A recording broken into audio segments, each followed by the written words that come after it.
CCS crew, this is Carlos back at you here with a Spyderco knife I feel that every knife owner should at least have one of. This is the equivalent of the Prodigal Son in my collection. I have sold, acquired, I've had different versions of it, I've had sprint runs, I always have to have at least one in my collection. And it's weird because it calls to me, I use it, I get kind of bored because I'm like, oh, I want the latest and greatest, and then I put it back, it stays in the safe for a little while, and then, I go and I start, checking out some knives, I take it out just kind of to review and compare and contrast between one knife and the other, and I'm like, man, why the hell am I not carrying this knife? So, in this particular case, this Spyderco is, from what I remember it to be, it's one of their best sellers. And that is the Spyderco Delica. It's the one that Nick Shabazz raves about, only he's got the gray one and I have a brown one. In fact, this one is the flat ground brown FRN version. This is C11 FPBN if you choose to go ahead and pick it up. I believe they have it on Blade HQ for just under $75 as of the date of this video. And so yeah, there you have it. Now, the only thing that I've done to this one, other than use and sharpen it and strop it, is add this MXG deep carry clip. I'll get to that in a bit because that's not about this knife video is not about the deep carry clip, it is about the knife itself. So, Spyderco Delica. This is, like I said, one of Spyderco's best-selling models. They have the Spyderco Endura and they have the Spyderco Delica. This is the smaller version of the Endura.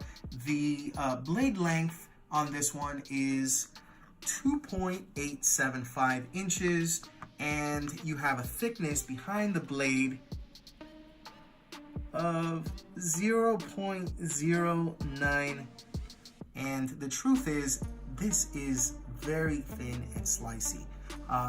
VG10 steel from Sekiseki, Japan, and if you can see the marks right there, is etched into the blade, as well as Spyderco, VG10, and the Spyderco bug.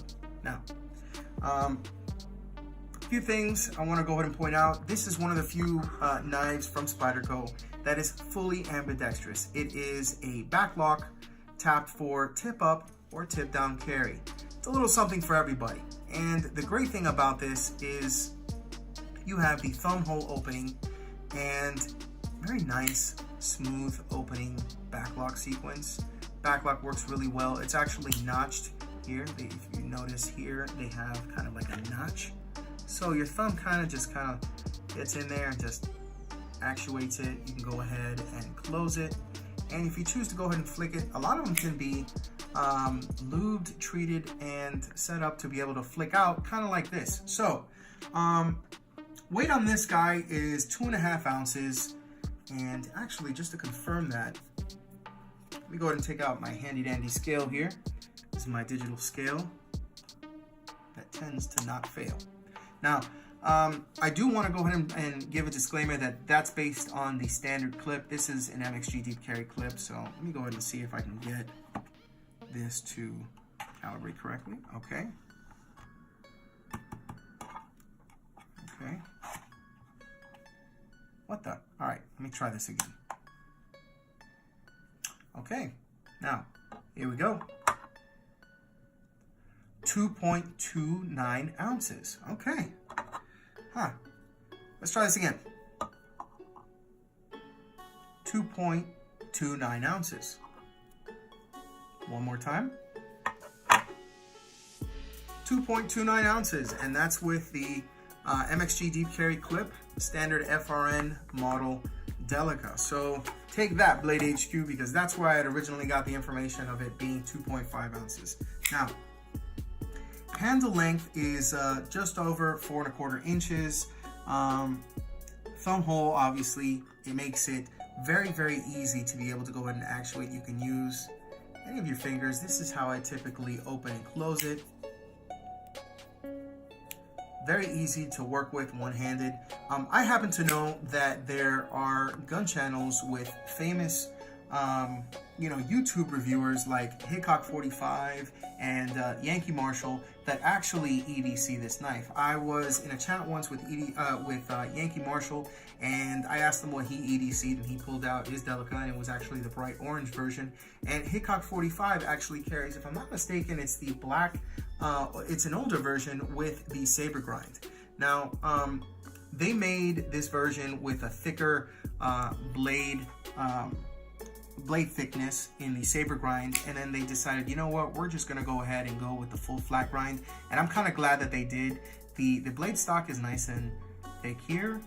It's kind of tapers towards the edge, nice even grind, and that full flat grind, let me tell you, this will slice and dice. I mean, this is great for food prep. This is great if you choose to have an office EDC. This is great if you choose for just light everyday EDC tasks.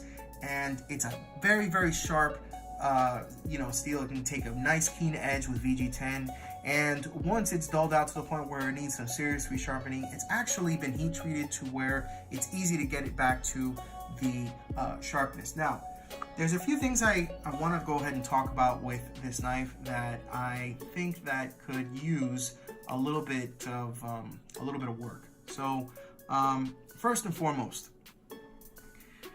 the Delica, I just kind of feel that in this day and age, it's 2018 as of the date of this particular video, this is going on Blade HQ and a lot of other sites at $74.72. Now, you may or may not find it cheaper, and if you do, it's not going to be by much, and the reason why is because Spyderco has MAP pricing.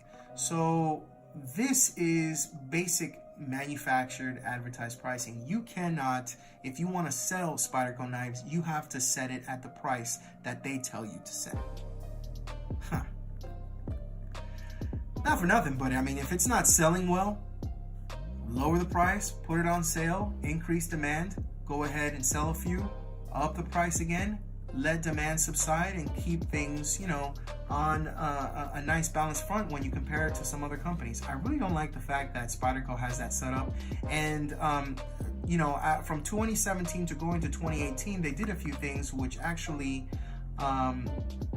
increased the prices of their models. I remember this actually being in the 60s, the mid 60s range when I first started to pick them up. Luckily, I was able to get this before the price went up, and now, like I said, it's just under $75, and that's not even taking into consideration the clip, which brings me to my next point. The clip that comes with this particular Delica, it is a standard, it's a 3-hole clip. You can't really see it from the side. I'm gonna see if I can pull it out here. It has 2 holes, this left and this right, and then in the back, here, I'll just go and show it here. It has 3 holes, and then it has a larger hole that's here that is drilled in through the pocket clip so that you can go ahead and set up a lanyard with it. I personally don't use a lanyard, so I went ahead and I picked up this deep carry clip, and that brings me to my point. The clip attaches right here, and then it has a hole here, so basically this much of the knife is going to stick out when you go ahead and you use it with a standard carry clip. Now, that might not be so bad if you're, working on the ranch, or, if you really don't give a shit whether people, look at your knife or not. I, however, use this in areas where, some people may be a bit wary as to what you have in your pocket. If you carry a gun, if you carry a knife, if you carry a weapon. And, while I use this for everyday tasks, and I'm not exactly going out stabbing people and trying to, cause mayhem with my little knife, people don't understand that, and they're gonna look at this and go, oh my god, it's a knife, he's got a knife. So what I did was I picked up my MXG deep carry clip, and it goes from a shallow carry, which would be something like this, to more of a deep carry, and as you can see, it goes and it covers damn near the entire thing. So right here, that's basically all you see, and they're not gonna look that much into my pants to try and look and see whether this is a knife or not. I would catch them and I would say something like, hey man, what are you looking at my crotch for? You know what I'm saying? So that's something that I really didn't like about it. Now, I will say there's something I didn't mention before. They have bi-directional FRN handles on this, and if you notice, it's kind of a scaly design, you'll see how this one actually goes this way, and when you turn it over, this part actually goes this way as well.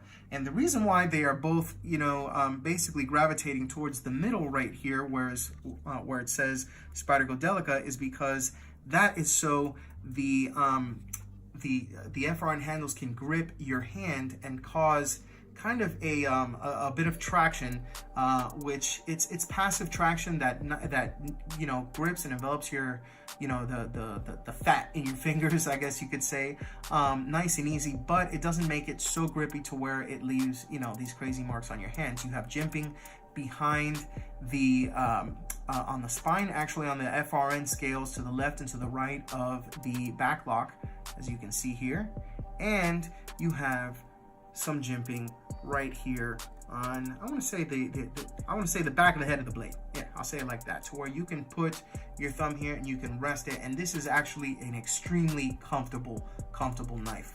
Now,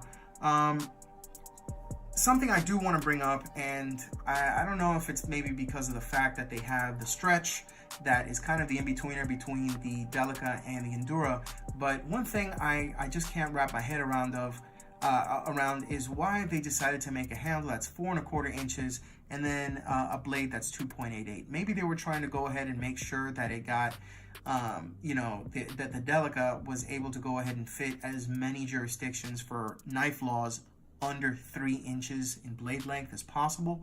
I'm from Georgia, so they don't really care. I mean, you can have a knife that's 7 inches, and if you have a carry permit, you're pretty much, not going to have to worry about ever having to have an issue when you carry a knife. And, people carry their Bucks, they carry their Spydercos, they carry their Kershaws, they carry their ZTs, everything under the sun here. So I don't really have a problem with that. And if you do, I mean, unfortunately, there are other choices. This may not be the choice for you, but I think that this is a great little knife. Now, go ahead and do a quick size comparison between this, the Kershaw Link. This is a USA made Kershaw. Goes for about, I'll say about high 30s, mid 40s with the standard steel. This is the black wash with the gray aluminum handles, 420 high carbon steel. So you can see the size of the scale is just undersized when you compare it to the Delica, but it has a longer cutting edge and a longer blade length than the Delica itself. Now we have here the Akuto 440 steel knife from Tangram. That's the Tangram Vector. I'm going to put this down here so you can see what the difference is between the two. Okay, now this one has a slightly shorter handle length, and if I put the blade length next to each other, the actual cutting edge, you'll see that it's actually a little bit longer at the cutting edge because it's a knife that actually fits more into the scales itself, as opposed to the Delica that is set up to basically leave this much space left in the knife.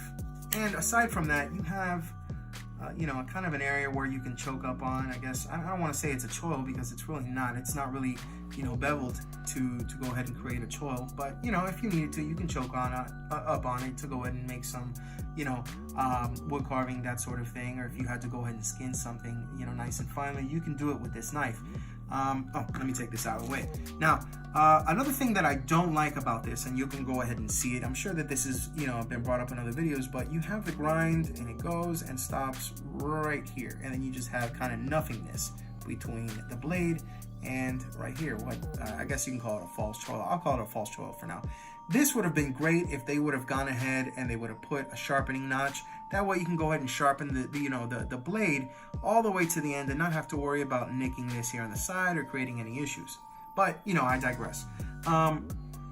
This is a fantastic slicer, and it's going to outperform something, with a similar blade length. I mean, even something with a slightly larger blade length that may be within the same blade thickness. Now, this is not, but it has more blade edge that you can use to sharpen, but it's always going to win out against something like that because of the fact that it has the thumb notch opening, which is great not only when you go ahead and use it to open and close one-handed, but when you're slicing through something and you have a thumb stud on your knife, guess what? If you are going to slice here behind the edge, eventually it's going to hit that thumb stud and it's going to cause some resistance. So unlike the Tangram Vector, the Spyderco Delica actually has the means to be able to clean slice through stuff, and it actually truly is a mag slicer. It's something that I really like, and some people swear by it. So aside from that, you have a few models that do come with Efron scales. You have the Zome scales, which are actually like a two-tone kind of dye. They have the green and I guess cascading greens. They have kind of like military camo colors. They have a funky version in like a highlighter yellow, I want to say, with green. They have you see a bunch of different blade steels that they've gone ahead and they've released as sprint runs. They have HAP 40, they have S30V, they have Vitoku 2, they have, if I'm not mistaken, they had it in 4V? No, I could be wrong. But in any case, Super Blue, they have a bunch of different steels that they've released over the years. This has actually been, you know, one of their best sellers, if not, you know, their best seller for just the general EDC market. There's a lot of good that comes with this knife, but there's a lot of things that I feel kind of need some improvement on. I hope I touched up on as many as I could. I know that when I turn off this video, I'm gonna go ahead and remember something else, but in any case, if you don't have one of these, case in point, pick one up, and pick one up as soon as possible. You want to do that for one of two reasons. Number one, you're gonna see how simple of a knife this design is and how good it actually performs. I mean, it performs extremely well. Just, you know, with a couple of modifications, I went ahead and I added my deep carry clip, and then I modified the opening and closing by adjusting the pivot a little bit. I went ahead and I put some oil down there, and you know, it's nice and smooth. You don't hear anything, you know, as far as scraping or anything like that. It's nice and smooth. I mean, you know, you can actuate it with one hand, you can close it one hand. This is a great knife, and I honestly, I have to say that I agree with Nick Shabazz as this being one of, you know, the knives for EDC. I mean, really nice knife. I really recommend the Delica, and I hope that you took something away from this video. And if you were on the fence from this guy, guess what? Pick one up. You are not going to be disappointed in the Spyderco Delica 4. My name is Carlos. Thank you so much for checking out my channel and my impromptu off-the-cuff review on the Spyderco Delica. Feel free to go ahead and follow me on Instagram at Daily Carry Solutions. And if you have any questions, feel free to go ahead and include them in the comments below, or you can go ahead and reach out to my contact page at dailycarrysolutions.com. Now, whether you carry the Tangram Vector, whether you choose to carry the Kershaw Link, hell, if you choose to carry the Buck 830 Marksman, this is the exclusive in S35 VN steel with a mirror edge, courtesy of the Wicked Edge. This is from SK Blades. It's an SK Blades exclusive. Whether you choose to carry that or you choose to carry this guy, the Delica 4, you can carry them with or without the deep carry clip. You can carry them in any steel you choose, FRN, G10, Zome, hey, whatever you choose. Just remember, if you EDC, think of DCS. Daily Carry Solutions, thank you so much for giving this channel a watch, giving this video a watch. Be sure to go ahead and tune in for next time. Until then, I'll see you guys soon.